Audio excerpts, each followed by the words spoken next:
Makanya saya katakan tadi, bukannya masjid itu tempat penyelesaian masalah, tapi tempat masalah. Dan benar, hanya persoalan infak sedikit aja sampai ngotot, ini harus begini.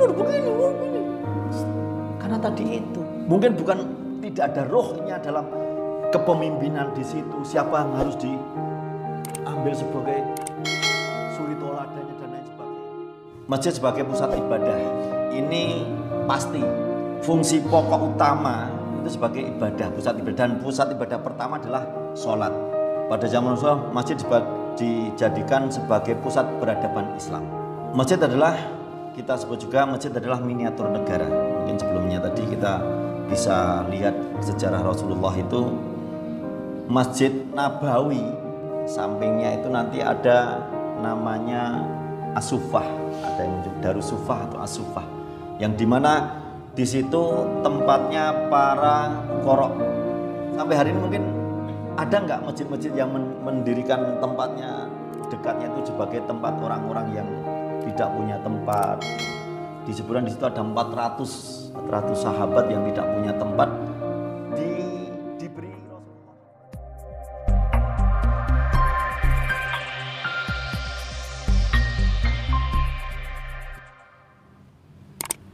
Bismillahirrahmanirrahim.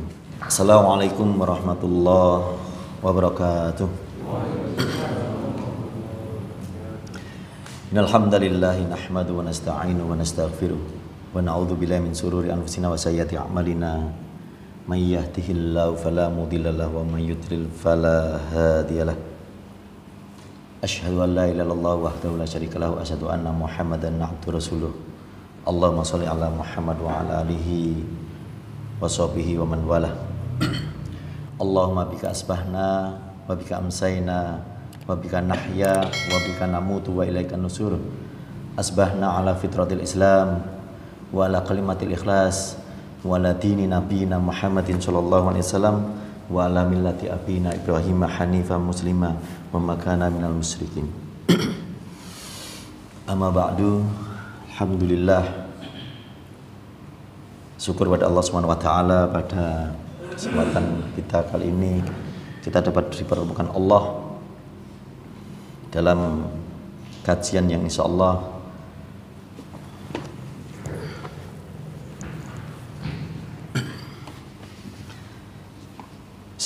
bisa kita ambil pelajaran bersama, yang dimana kita bisa mengetahui insyaallah kalau ini masalah ini mungkin sudah sangat dipahami oleh kaum muslimin tentang masjid. Nah, kita ingin mencoba mendobrak apa sih fungsi dan tujuan utamanya adanya masjid mungkin.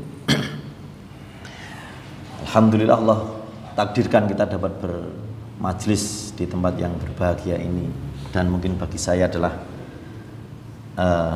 awal bisa menginjakkan kaki di Madura ini ya, di Madura. Dan mungkin saya juga belum begitu banyak mengetahui, khususnya karena ini berkenaan dengan masjid ya. Kalau di daerah kami mungkin seperti akan kita sampaikan nanti, mungkin di sini ternyata yang kita sampaikan ternyata jauh lebih maju daripada yang mungkin saya pahami. Wallahu a'lam bishawab.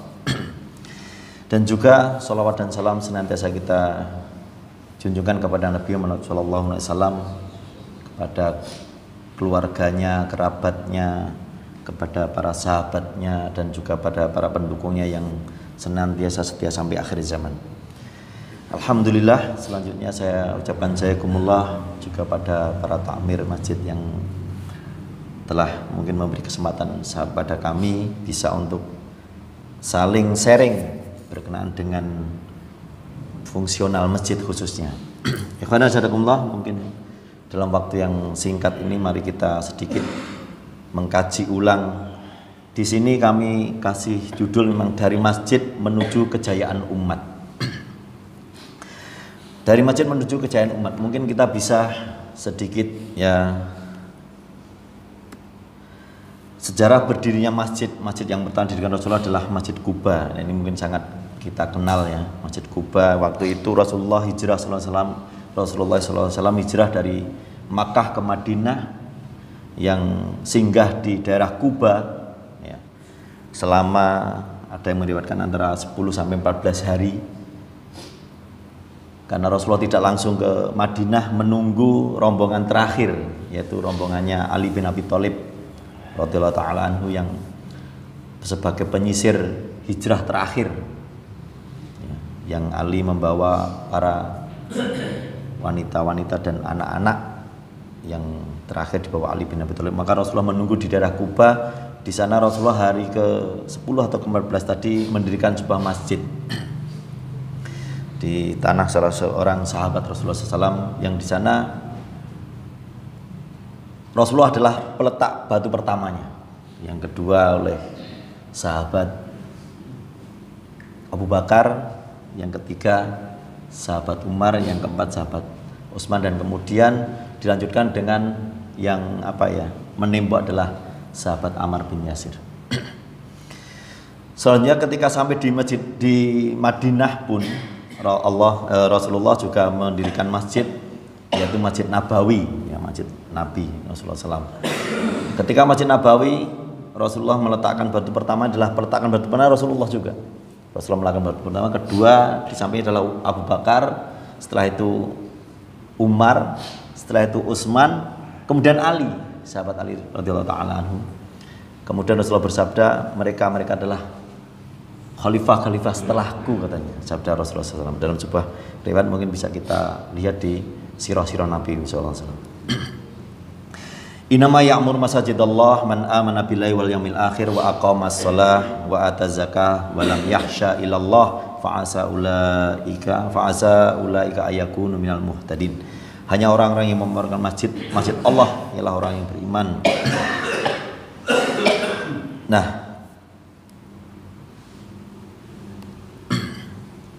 di sini disebutkan juga bahasanya yang disebut masjid yang pertama disebut Rasulullah adalah masjid usisa ala taqwa, yang maksudnya adalah masjid Kuba, ya.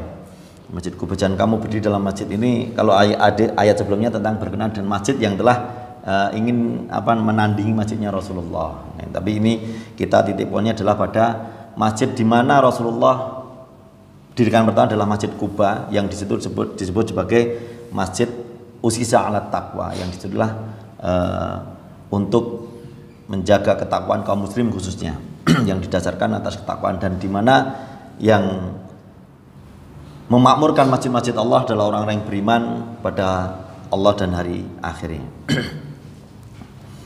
Selanjutnya kita mungkin lebih fungsi pokok masjid. Masjid sebagai pusat ibadah ini pasti, ini tidak bisa kita tidak bisa dihilangkan, dan hari ini sampai hari ini pun fungsi pokok utama itu sebagai ibadah, pusat ibadah, dan pusat ibadah pertama adalah sholat, ya. Karena Rasulullah memang mendirikan pertama usisa ala taqwa tadi tujuannya untuk sholat kaum muslimin waktu itu. A'udzubillahi minasyaitonir rajim. Fi buyutin adinallah anturfa'a wa yudhkara fiha ismuhu yusabbihu lahu fiha bil ghudwi wal asal. Bertasbih kepada Allah di masjid-masjid yang diperintahkan untuk dimuliakan dan disebut namanya di dalamnya pada waktu pagi dan petang. Artinya di mana masjid ini juga tidak hanya untuk sholat saja, jadi untuk berzikir, untuk yang lainnya dan sebagainya, yang memang tujuan utama adalah, bahkan ada yang menulis tujuan utama dari masjid adalah satu ibadah sholat, baru ibadah yang lainnya. Ya memang seperti itu. Artinya masjid sebagai pusat ibadah, ya, pusat ibadah sebagai insyaallah berbagai persoalan. Rijalun la tulhikum tijaratun wala bai'un an dzikrillah wa iqamis shalah wa ita'iz zakah yakhafuna yauman tataqallabu fihil qulubil wal absar. Laki-laki yang tidak dilalaikan oleh perniagaan dan tidak pula oleh jual beli dari mengingat Allah dan mendirikan sholat dan membayar zakat. Nah, mereka semuanya adalah berpusat di masjid. Jadi masjid sebagai pusat ibadah, fungsi pokok masjid yang pertama adalah tempat ibadah, terkhusus adalah ibadah sholat, membaca Quran, zikir, infak, sedekah, zakat, thalabul ilmi, dan ibadah yang lainnya. Ya, terkhusus utama adalah ibadah sholat memang. Masjid sebagai pusat peradaban Islam. Sejarah telah mencatat Masjid Nabawi oleh Rasulullah SAW difungsikan sebagai pusat ibadah, pusat pendidikan, pusat pengajaran, pusat penyelesaian problematika umat dalam aspek hukum, peradilan, pusat pemberdayaan ekonomi umat dengan adanya Baitul Mal, pusat informasi Islam, hingga sebagai pusat pelatihan militer dan urusan-urusan pemerintahan di zaman Rasulullah, serta fungsi-fungsi yang lainnya. Artinya pada zaman Rasulullah masjid dijadikan sebagai pusat peradaban Islam ya. Masjid adalah, kita sebut juga masjid adalah miniatur negara. Mungkin sebelumnya tadi kita bisa lihat sejarah Rasulullah itu Masjid Nabawi, sampingnya itu nanti ada namanya As-Suffah, ada yang menyebut Darussufah atau As-Suffah, yang dimana di situ tempatnya para fuqara. Nah, yang sampai hari ini mungkin ada nggak masjid-masjid yang mendirikan tempatnya dekatnya itu sebagai tempat orang-orang yang tidak punya tempat. Disebutkan di situ ada 400 sahabat yang tidak punya tempat, diberi Rasulullah tempat khusus. 400 sahabat, banyak ya. Coba kalau kita bayangkan, ada nggak masjid seperti itu? Ternyata sudah mulai ada ya, kita lihat itu, saya sudah pelajari itu ada. Jadi ada masjid yang dia memberikan bahkan tempat, ada tempat musafir. Di situ terlambat dia bertinggal di situ ada tempat khusus. Saya pernah singgah di situ, Ustadz, antum mau apa? Mau makan silakan, di sini ada perabotannya, mau tinggal berapa lama di sini ada tempatnya. Ini satu contoh saja, satu contoh. Belum juga ternyata di zaman Rasulullah masjid dipakai tempat pusat untuk kesehatan, di mana ketika terjadi waktu perang Khandaq itu orang-orang yang sakit dibawa ke masjid, dan di situ banyak sekali yang kalau dari sahabiah sebagai bidan-bidannya yang membalut yang luka dan lain sebagainya. Di situ juga di mana Rasulullah ketika ada persoalan-persoalan, di masjid itulah tempat penyelesaiannya. Nah, yang jadi persoalan kalau di sini saya kurang tahu, kalau di daerah kami ya, saya tuh pernah jalan sama anak saya. Tahu-tahu anak saya itu ya waktu masih kecil sih, Bi, mau pipis katanya. Nah, saya mau pipis. Ya sudah, saya minggir jalan, saya suruh pipis, nggak masuk nggak di tempat kamar mandi atau gimana, nggak. Anak kecil, saya pikir anak kecil udahlah kencing di sini kata saya. Tapi nggak mau, minta ke kamar mandi atau ada masjid, saya pikir ke masjid. Kemudian saya singgah. Ternyata digembok dan ditulisi khusus untuk jamaah. Astagfirullah. Mau kencing saja nggak bisa, khusus untuk jamaah. Kemudian dibuka ketika jam-jam sholat katanya. Waduh. Kadang saya prihatin sekali, ini masjid yang mestinya menjadi barokah bagi kaum muslimin, tetapi ketika kita mau kencing saja ternyata lebih aman ke pom bensin daripada ke masjid. Tetapi ketika mau bangun ditulis besar-besar, dimohon bantuannya kaum muslimin semuanya untuk mendirikan masjid ini. Wah, kita sudah infak, ternyata mau kencing aja nggak bisa. Kayaknya kadang ironis sekali ya, ironis sekali. Wallah, kalau di sini insyaallah mungkin lain. Saya ngeliat masjidnya besar-besar gitu. Insyaallah mungkin berbeda. Kalau waktu kita, ya Allah, saya tuh mau kencing aja kesulitan, ada masjid digembok. Sedangkan Rasulullah tidak hanya urusan kencing, tempat tinggal saja dikasih. Tempat tinggal aja dikasih oleh Rasulullah SAW untuk kaum muslimin yang tidak punya tempat. Masjid adalah miniatur negara. Disebut sebagai miniatur negara karena di dalam masjid tersebut ada beberapa komponen yang sebenarnya adalah seperti bentuk ya miniatur negara kecil ya. Di situ ada pemimpin ya, negara kan ada pemimpinnya. Ya disebut adalah seorang imam yang dipimpin makmum.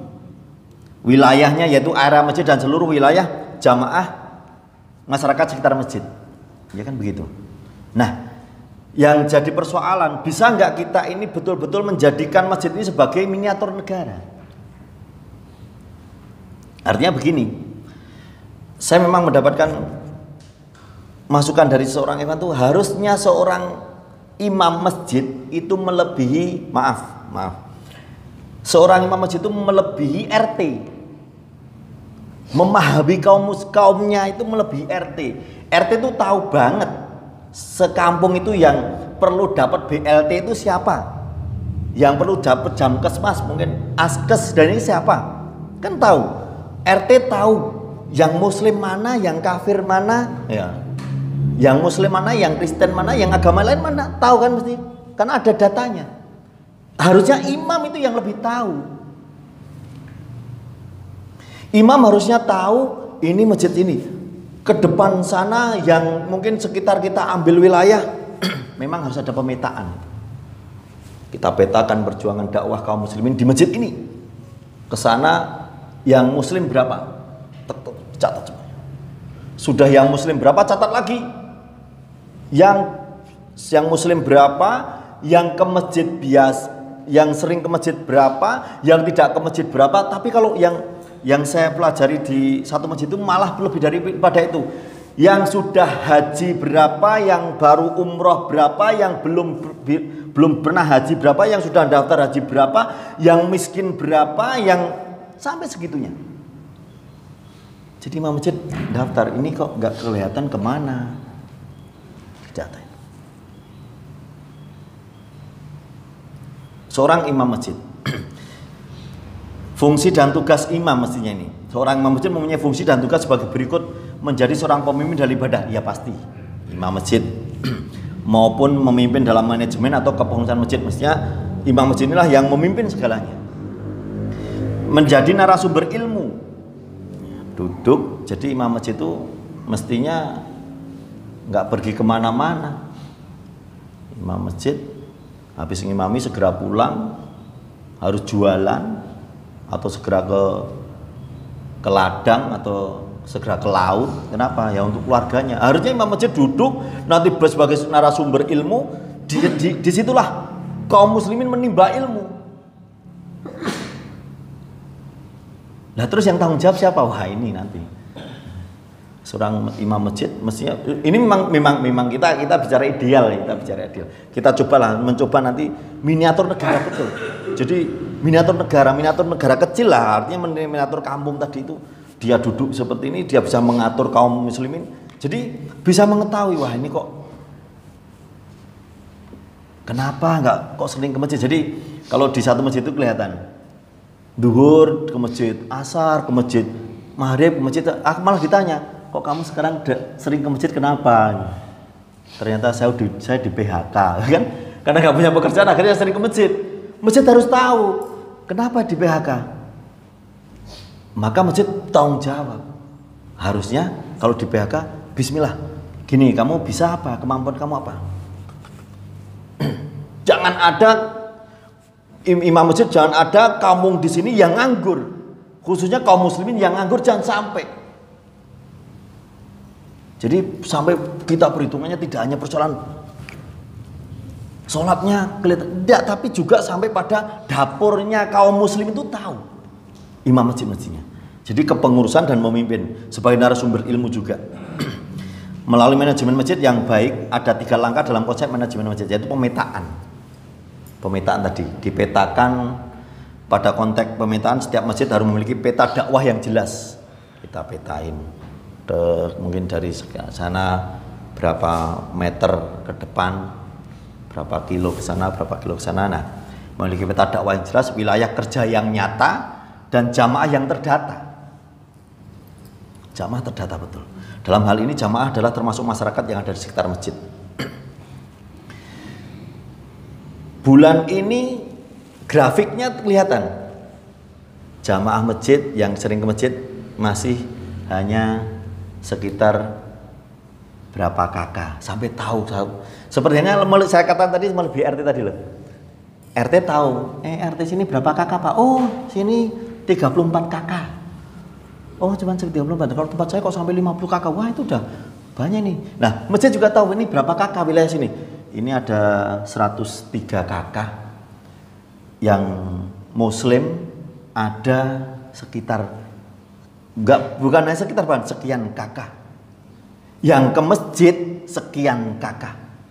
Yang muslim tapi tanda kutip ngaku nih muslim nih ratau nggak pernah ke masjid, ini bahasa Jawa. Bahasa Jawa sulit Pak. Ngakunya Islam tapi nggak pernah ke masjid. Terdata. Saya pernah, nanti ini contohnya. Ada seorang, saya akhirnya mencoba memberi pelayanan, ini pemetaan saya pelayanan apa? Saya sampaikan di jamaah. Saya katakan pinjaman bank kredit itu adalah riba. Saya berani mengatakan, bahkan di kumpulan RT saya ikut, itu saya katakan, karena di kumpulan RT itu ada simpan pinjam ya. Tempat kami, kalau tempat kami ada orang minjam itu nanti minjamnya berapa? Minjamnya 200.000, nanti ngembalikannya 220 atau 210.000 gitu kan. Dalam jangka sekian waktu, cuman dikit kok, tapi sampai sekian bulan gitu. Jadi uangnya nanti untuk bersama-sama di RT. Saya karena di masjid sudah saya petakan dan saya memberi pelayanan, saya berani katakan di RT lah, di kumpulan itu saya katakan peminjaman di sini riba. Kalau bapak-bapak pingin, kan itu arisan bapak-bapaknya. Kalau bapak-bapak pingin pinjam secara syar'i, silahkan datang ke masjid, saya layani. Tanpa harus ada penambahan sedikit pun. Akhirnya datang seorang ibu-ibu datang ke rumah saya. Ustadz, saya mau pinjam uang. Ini uang masjid. Jadi minjamnya di masjid, ayo datang ke masjid. Wah, suami saya tuh nggak pernah ke masjid, Ustadz. Nah, ini termasuk cara dakwah kita. Ya. Akhirnya sorenya saya akan pinjam anak saya. Maaf Ustadz, anak saya BAB darah. Kemudian mau berobat nggak punya uang. Saya mau pinjam 100.000. Suami suruh datang ke masjid, nanti sore ketemu saya. Suami saya nggak pernah ke masjid Ustadz. Nggak apa-apa, boleh kok nggak pernah ke masjid, terus ke masjid juga boleh, saya bilang. Gitu saja, iya.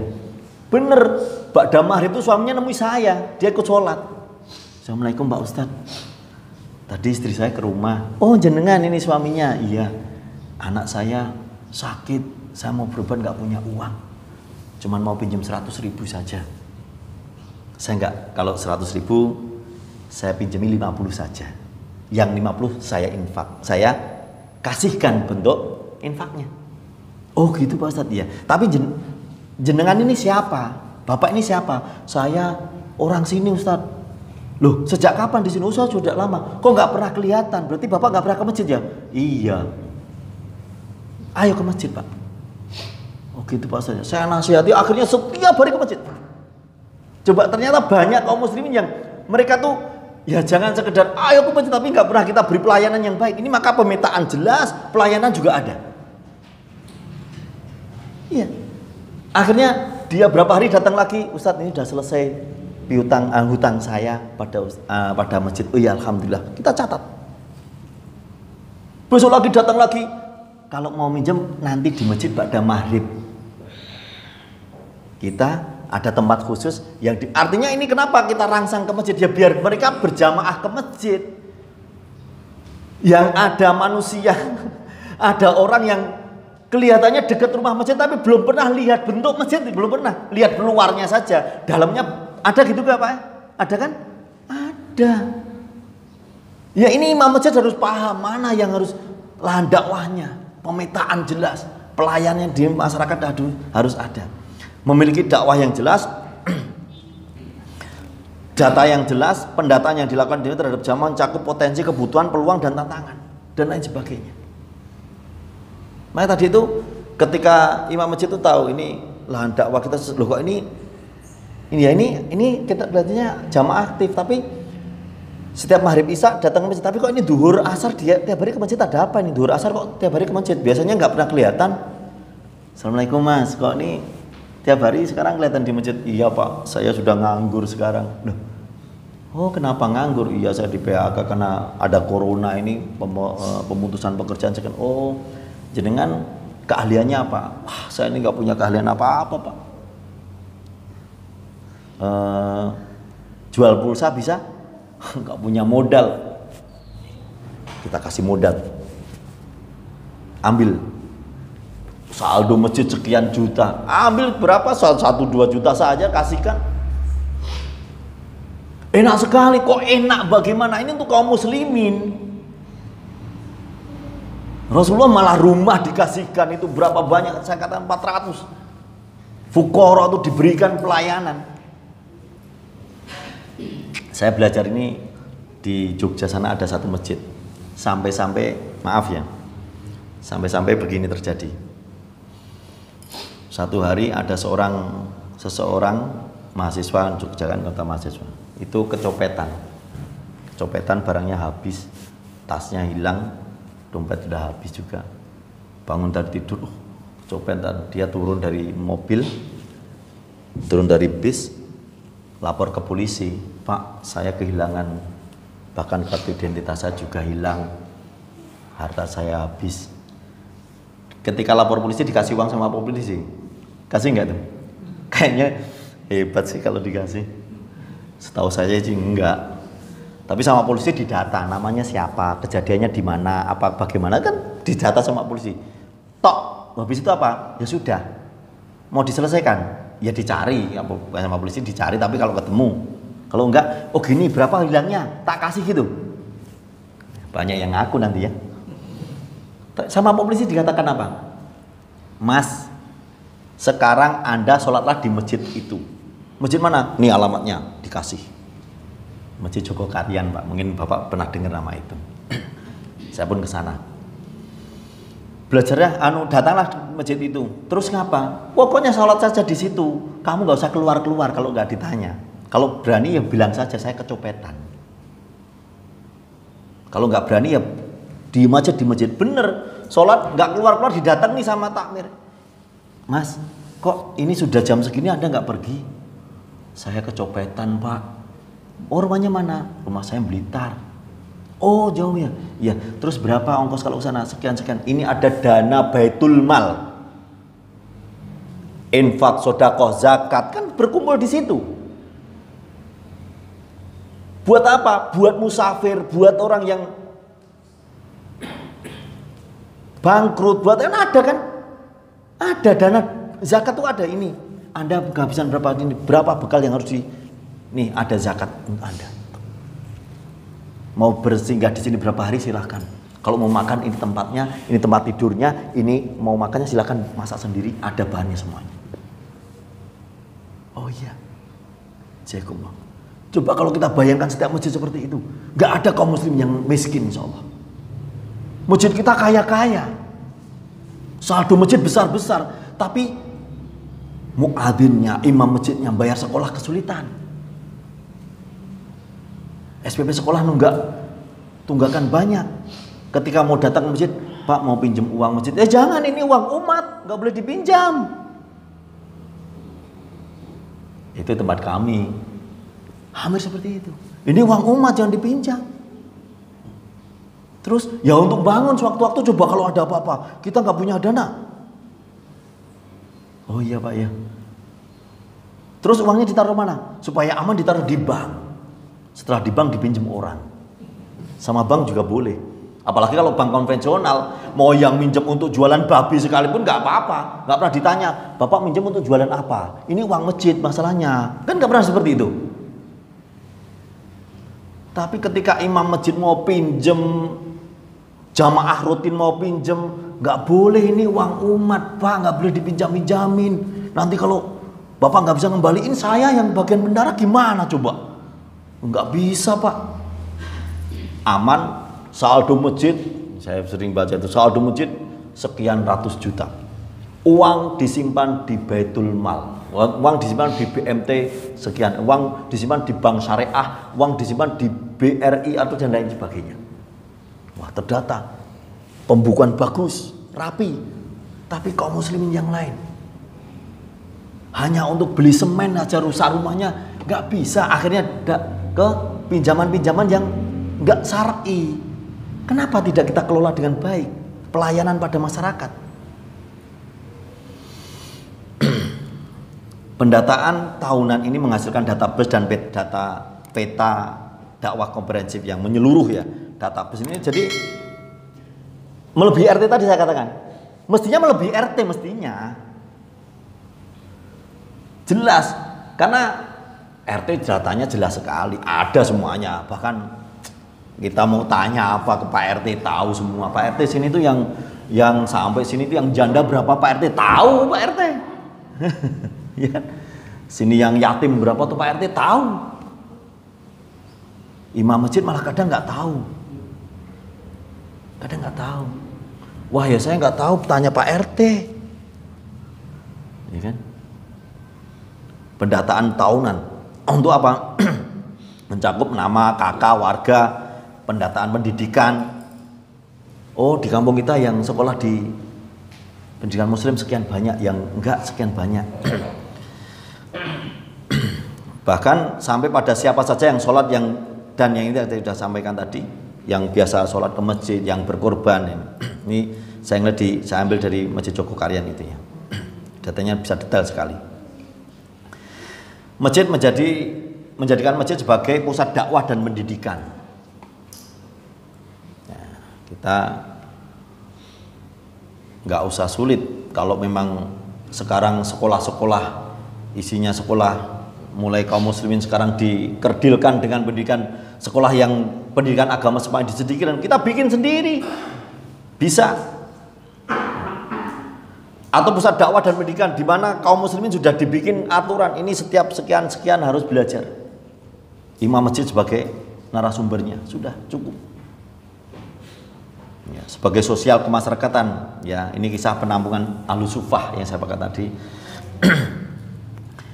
Bahkan Ustadz Budi Azhari pernah mengatakan, andai saja setiap masjid, saya mendirikan Baitul Mal masjid juga.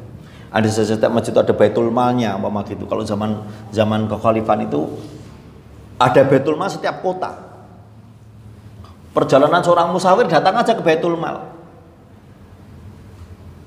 Kudanya sudah nggak kuat lagi, udah diganti kuda Baitul Mal. Anda seorang musafir punya zakat, hak zakat bagi Anda nih.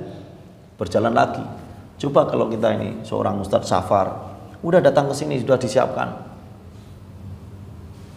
Mobilnya ganti mobil kami. Bawa aja pulang Ustadz.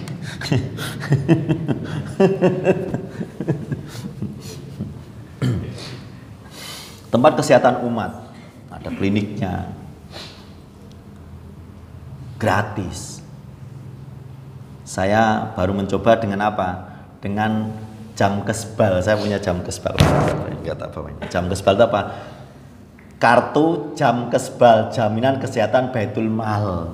Jadi bagi jamaah yang terdata tadi punya jam kesbal, dia berobat gratis ke satu klinik yang sudah kerjasama dengan kita selama 25.000 aja. Lah kemampuan masih segitu. Jadi klinik kita kerjasama dengan klinik. Saya sampaikan di jamaah, yang pakai kartu ini insya Allah gratis selama tidak kurang dari 25.000. Untuk kartu ini untuk yang hamil mau melahirkan silakan. Melahirkan habis 750, nanti Anda akan dapat potongan menjadi 725. Enak toh? 25.000 loh potongannya, Masya Allah. Nah, tetapi ini memang pelayanan kita. Kalau kita kuat, tidak hanya itu, gratis untuk melahirkan sekalipun. Harusnya begitu. Tapi kadang kemampuan kita yang kesadaran kaum muslimin untuk mendirikan tadi masih kurang. Mari kita siapkan semuanya. Jadi nggak ada kok kaum muslimin kesulitan melahirkan, bingung masuk mana. Ini kan klinik kesehatan, pusat kesehatan, di mana kesehatan umat itu ada. Pusat kemiliteran di zaman Rasulullah jelas ya, kisahnya di mana latihan di masjidnya. Nah ini bisa juga membangun bukan jangan terus membangun kemiliteran untuk enggak. Izah kaum muslimin, wilayah dakwah kita jelas. Daerah sini harus bebas narkoba. Masih ada orang tukang nongkrong, minum minuman keras. Ada izahnya, masjid datangi. Mana tempat maksiat yang biasa untuk adu ayam, yang biasa untuk main kartu, yang biasa ini datangi. Kekuatan masjid kuat, punya kekuatan. Lah dakwahnya jelas. Dakwah tidak hanya ngajak ke masjid tok, nahi mungkar juga dakwah. Kok berani kan ada kekuatan. Imam masjid punya skill yang ini, cerdas. Oh iya begini. Harus coba Mas dibikin ini. Kamu bagian hisbahnya, bagian dimana kepemudaan dibikin seperti jundun Rasulullah, jundullah. Seorang muslim adalah jundun. Seorang muslim adalah muqatil, seorang tukang perang. Diberi kekuatan. Habis itu disiapkan ketika kita amankan wilayah dakwah kita. Ke sana sampai wilayah sana, ke sana sampai. Nah, coba didatangi di situ. Masih ada nggak yang berjudi? Masih ada nggak yang bermaksiat? Masih ada nggak yang itu? Coba kalau kita peta dakwah setiap masjid seperti itu, masya Allah. Maka saya katakan miniatur negara betul itu. Jaya betul umat Islam ini. Insya Allah begitu. Pusat informasi dan perpustakaan. Nah, memang mestinya masjid nggak usah bingung. Ini hukumnya, datang saja ke masjid. Saya mau akikohan, tapi saya sudah sekian bulan ini belum bisa akikoh. Apakah masih boleh? Datang saja ke masjid. Perpustakaan ada, kiainya, imam masjid tadi tinggal menunggu. Ada apa? Ini saya mau tanya begini. Ambilkan dalilnya. Nih buka di kitab ini ada hukumnya. Oh, pusat informasi dan pusat pendidikan. Dan insya Allah informasi di sini lebih valid daripada informasi yang masuk dari, harus divalidkan kaum muslimin. Kehati-hatian kita, jangan mudah menerima informasi. Inja akum fasikum binabain saja di zaman Rasulullah itu seorang sahabat yang hanya fasik saja, amalnya ada kefasikan itu ditabayuni. Bagaimana kita menerima informasi dari orang-orang lebih tidak jelas? Kita terima yang harusnya informasi dari masjid yang valid. Informasi menjelekkan kaum muslimin diiyakan. Kenapa? Karena tidak ada pusat informasi yang valid. Pusat pendidikan, ilmu jelas. Perpustakaan ada. Pusat musyawarah di masjid. Di masjid itu mestinya tuh masjid itu tempat penyelesaian masalah. Tapi di beberapa tempat masjid itu pusat masalah. Ini yang masya Allah ada ya. Di tempat kami itu ada masjid itu pusat masalah. Saya pernah mengelola diundang di satu tempat itu, selalu ngisi pengajian di kampung itu. Selalu ngisi pengajian. Nah, teman saya itu jadi marbotnya masjid ya. Kalau kita sebut jamesbon biasanya tuh. Jaga masjid dan tukang kebun. Jamesbonnya masjid. Nah, teman saya jadi jamesbon di situ. Nah, beritahu saya insya Allah nanti Ba'da Isya ada rapat takmir itu. Seluruh takmir rapat. Oh iya, ya alhamdulillah. Saya dengar gitu. Saya sholat maghrib di situ sepi, hanya 3-4 makmumnya. Terus pada maghrib itu banyak sekali di depan masjid itu bapak-bapak itu ngobrol kesana kemari. Teman saya marbot tadi waktu Isya adzan, Allahu Akbar, Allahu Akbar.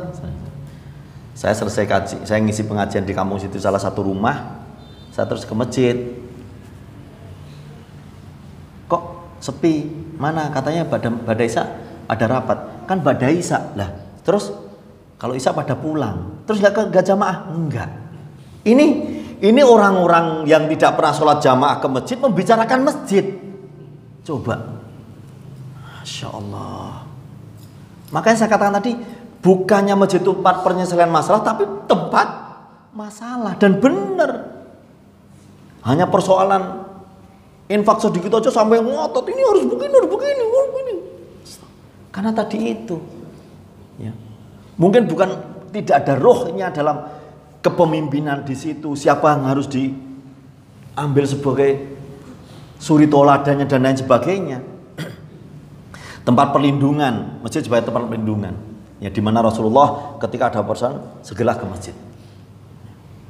Tempat pembelaan Islam dan kaum muslimin. Tempat penyambutan utusan ini zaman Rasulullah, menyambut tamu itu ya di masjid. Rasulullah ketika utusan dari Najran itu, ketika Rasulullah jadi seorang di situ sebagai seorang pemimpin, didatangkan ke Masjid Nabawi. Pengelolaan dana umat. Nah ini mestinya nggak ada kok masjid itu saldo sekian juta ya, saldo nol. Kenapa? Ya Rasulullah tuh pernah sampai ketakutan. Malam ini panggil Ali, panggil salah satunya Ali sama kalau tidak salah Hudzaifah. Ada 2 kali. Pertama ngajak Ali, jangan sampai pundi-pundi ini sampai besok pagi. Malam ini juga masjid harus tidak ada uang sedikit pun. Artinya harus segera diinfakkan. Kenapa ada saldo di masjid? Segera. Besok lagi suatu hari, loh ini ada lagi. Panggil Hudzaifah, tolong malam ini juga tinggal 5 menit. Iya. Ya mau surupnya. Oke. Infak harus segera tersampaikan. Jangan sampai berhenti di masjid. Tapi sekarang banyak orang ingin infak ke masjid, tapi setelah itu ya uangnya diem aja di masjid. Coba kalau kita pikir, berarti infak kita kalau kita pikir dari 3 seseorang akan terputus idza mata in adam ingkoto amalu ilan salasin, tidak kecuali satu amal sedekah jariyah, sedekah yang ini sedekahnya hanya di kotak terus dipakai untuk apa? Kapan bisa mengalir ke kita? Mungkin ada yang punya ilmu gitu juga, ya. Pakai uangnya sampai berjamur, atau malah dititipkan di bank, malah dipakai keliling oleh bank. Sedang infak saya kemarin sudah bisa untuk cat masjid atau belum ya? Wah, mau masjid punya rusak dikit, udah nggak usah keluar uang infak masjid, pakai uang saja. Wah, jamaah gitu biasanya. Ini insya Allah kita mau ngadakan pengecatan. Sudah untuk ngecat saya saja, uang infak jangan keluar. Wah, akhirnya kita nginfak kemarin nggak keluar lagi. Aduh. Umpama ini kita berpikirnya dari situ. Ya, mungkin begitu dulu ya. Nanti masih banyak yang perlu kita sampaikan mungkin. Di situ juga ada fungsi dan tugas imam masjid harus bagaimana dan lain sebagainya. Mungkin bisa nanti kita diskusikan bareng juga, mendobraklah. Coba dari masjid kita mencoba untuk membangun umat ini, mengembalikan kejayaan umat ini. Mari dari masjid-masjid. Wallahu a'lam bishawab. Mungkin ini dulu yang dapat saya sampaikan. Semoga nanti bermanfaat bagi kita semuanya. Saya kembalikan kepada pembawa acara. Assalamualaikum warahmatullahi wabarakatuh.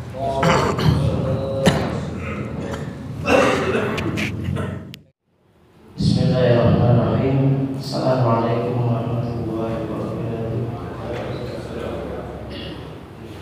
Alhamdulillah, nahmaduhu wa nasta'inuhu wa nastaghfiruh wa na'udzu min shururi anfusina wa min sayyiati a'malina. Man yahdihillahu fala mudilla lahu wa man yudlil fala hadiya lahu. Asyhadu an la ilaha illallah wahdahu la syarika lahu wa asyhadu anna Muhammadan abduhu wa rasuluhu la nabiyya wa rasul ba'dahu. Qala Allah ta'ala fi kitabihil karim, a'udzu billahi samil 'alim minasy syaithanir rajim. Ya ayyuhalladzina amanu taqullaha haqqa tuqatih wa la tamutunna illa wa antum muslimun. Ya ayyuhan nas taqu rabbakum alladzi khalaqakum min nafsin wahidah wa khalaqa minha zawjaha wa batha minhuma rijalan katsiran wa nisaa'a wa taqullaha alladzi tasaaluna bihi wal arham innallaha kana 'alaykum raqiba. Ya ayyuhalladzina amanu taqullaha wa qulu qawlan sadida yuslihakum a'malakum wa yaghfir lakum dhunubakum wa may yuti'illah wa rasulahu faqad faza fawzan 'azima. الحديث كتاب الله وخير الهدي هدي محمد صلى الله عليه وسلم وشر الأمور محدثاتها وكل محدثة بدعة وكل bid'ah dhalalah wa kullu dhalalatin finnar. Baiklah, Bapak sekalian yang kami cintai karena Allah Subhanahu wa taala, alhamdulillah kita tidak henti-hentinya memanjatkan segala puji dan puji syukur kepada Allah Subhanahu wa taala yang mana Dia tidak henti-hentinya memberikan berbagai macam nikmat kepada kita semua, yang kita yakini bersama apabila kita berusaha untuk menghitung nikmat yang telah Allah berikan kepada kita, maka kita betul-betul yakin dan kita tidak akan mampu untuk menghitungnya. Dan salah satu nikmat sekian nikmat yang telah Allah berikan kepada kita pada kesempatan hari ini yaitu adalah dapat berkumpulnya kita di salah satu rumah dari rumah-rumah Allah SWT dalam rangka untuk menghadiri salah satu kajian yaitu yang berjudul dari masjid menuju ke umat, yang insya Allah akan disampaikan oleh pembicara kita pada kesempatan pada pagi hari ini yaitu adalah Ustadz Abu Qais LC MA, Takmir dan Pembina Baitul Mal di salah satu masjid Barokah Plumbon Sukoharjo. Salam semoga tetap terlimpahkan kepada junjungan kita sekaligus qudwah hasanah kita yaitu kepada Nabi kita Muhammad SAW, kepada keluarga para sahabat tabi'in, tabi'ut dan orang-orang yang mengikuti jejak beliau dengan baik hingga di kiamat kelak. Nah, baiklah Bapak sekalian kami cintai karena Allah Subhanahu wa taala, kami selaku sebagai pembawa acara akan langsung membacakan susunan acara yang insya Allah akan berlangsung pada pagi hari ini. Yang pertama yaitu pembukaan, kedua tausiah, yang ketiga yaitu suruh, yang keempat melanjutkan tausiah, yang kelima penutup, dan yang terakhir itu kan sarapan bersama. Acara yang pertama Bapak sekalian kami cintai karena Allah Subhanahu wa taala yaitu pembukaan. Mari kita buka majelis ilmu kita pada pagi hari ini dengan membaca basmalah. Acara selanjutnya yaitu tausiah, yang mana sebagaimana sudah kami sampaikan tadi itu kan bahwasanya tausiah yang akan disampaikan oleh Ustadz Abu Qais LC pada kesempatan pada pagi hari ini yaitu berkaitan tentang yaitu dari masjid menuju ke umat. Kepada Ustadz Abu Qais LC waktu dan tempat yang dipersilakan.